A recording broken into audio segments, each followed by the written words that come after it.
لذت گفتن دستات تو زمستونم خوشه، عاشقی با چش خیس و دل داغانم خوشه.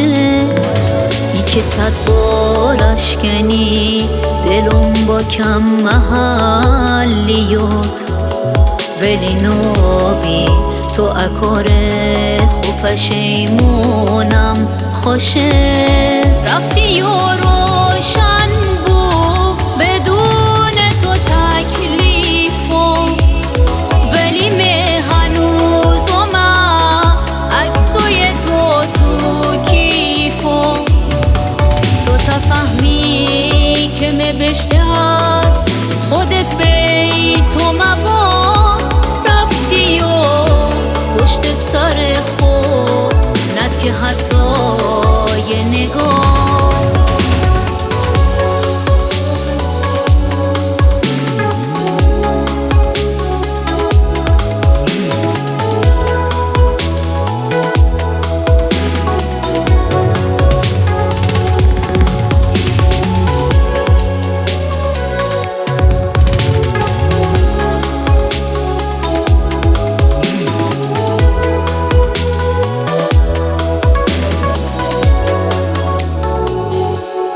کاش که فراموشی مگه، کاش که ضعیف حافظم، کاش که یه روی مخواه که تا ابد یادت نکم.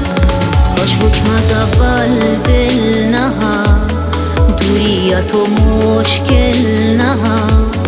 اصلا گپان تو درست عاشق تو رفتی و روشن بود بدون تو تکلیفو، ولی می هنوزم عکسای تو کیفو.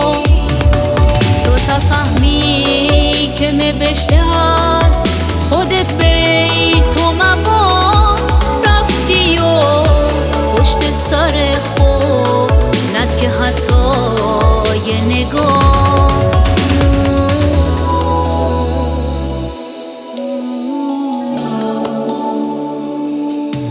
ذهنتون خوندم افهمی که چقدر بی‌حسی، نابری از میروزو تو گپونت اسمی.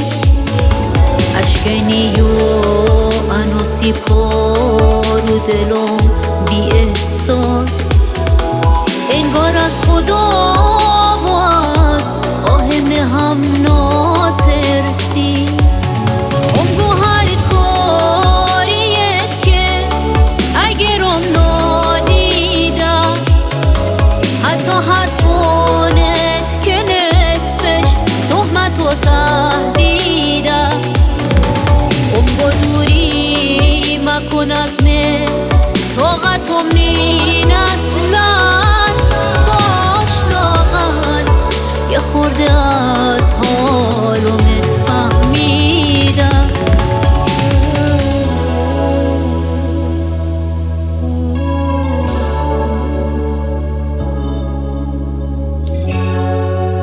تنظیم آلوین مقدم.